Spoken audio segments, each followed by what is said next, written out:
Hey, welcome back. You know, sometimes I think about the threads that connect us to the past. I was walking through the New York Public Library the other day, in that grand room with the celestial ceiling, and I saw students hunched over laptops, scrolling through centuries of human thought in an instant. And it made me wonder about the last people who had to walk into a physical library to find everything we knew. The last guardians of a world before a dark age. That thought brought me to her. To today's story. I'm Ibnul J. Farabi, and this is The Great Conversation. Our episode today is called The Tragic Genius of Hypatia, Mathematics, Murder, and the End of Antiquity.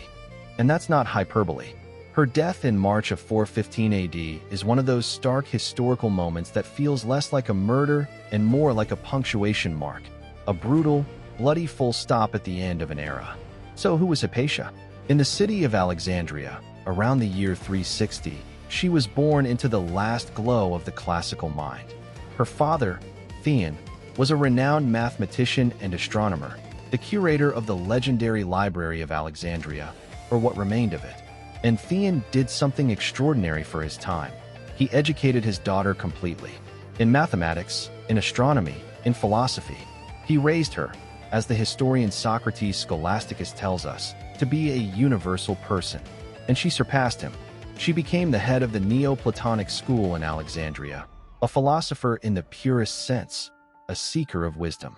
Students, both Christian and pagan, flocked to her lectures on Plato and Aristotle.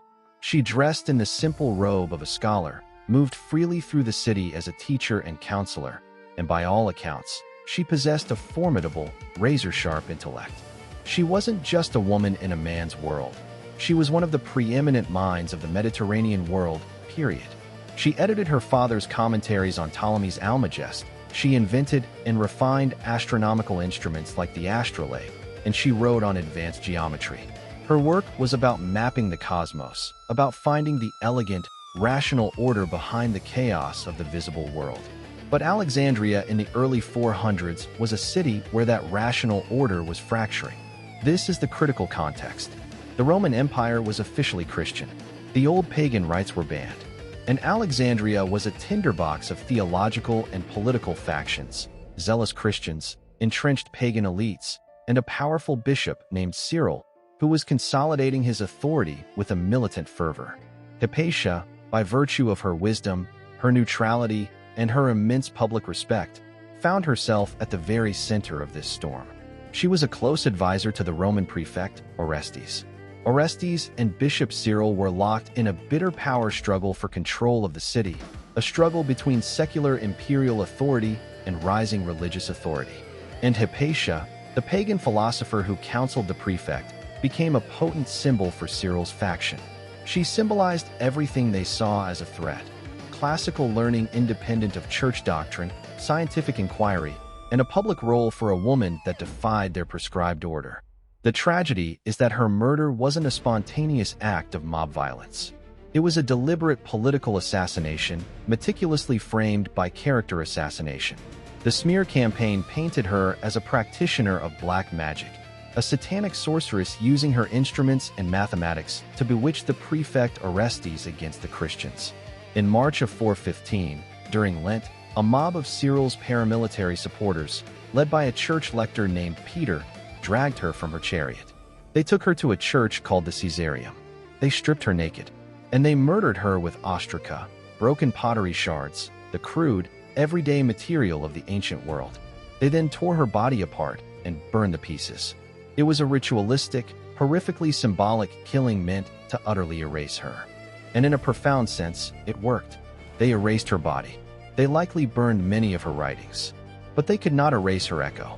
Her death echoed because it was so clearly about more than one brilliant woman.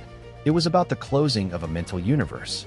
With Hypatia died the public, sanctioned idea of the philosopher-scientist as a guiding civic figure in the ancient world.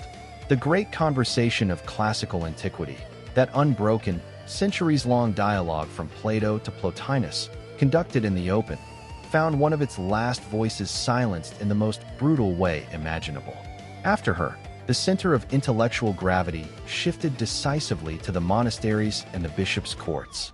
Inquiry would continue, of course, but it would wear a different face for a very long time. I think about Hypatia often from my perspective as an engineer and an entrepreneur in this city of relentless innovation. We fetishize disruption, but Hypatia's story is about the other side of that coin, the violence of being disrupted. She wasn't a conservative clinging to the past. She was a brilliant innovator working at the very edge of the knowledge of her time. She was updating Ptolemy, for heaven's sake. Her work was about building a better model of reality, and she was destroyed by a coalition that saw that model, that entire mode of thinking, as a threat to a new, more rigid truth. It's a stark reminder that progress is not a straight line. It's a turbulent, often recursive flow, and libraries, whether made of papyrus or silicon, can burn in an instant if the social contract that protects them frays. So what do we take from Hypatia's story? It's not a simple parable about religion versus science. It's a deeper, more human lesson about the fragility of open discourse. Hypatia's Alexandria was a marketplace of ideas that was shutting down. The rules of engagement were changing from debate to dogma, from persuasion to power. Her tragedy is that she operated by the old rules, with logic and eloquence and public service, right up until the moment the new rules, of mob fury and sectarian hatred, consumed her. She becomes a mirror. We see in her what we value.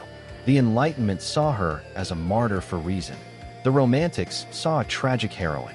For me, Ibnul, sitting here in the 21st century, I see the indispensable, vulnerable role of the teacher. The person who stands in the public square, not with a weapon, but with a book or an idea or a question, and tries to make things clearer.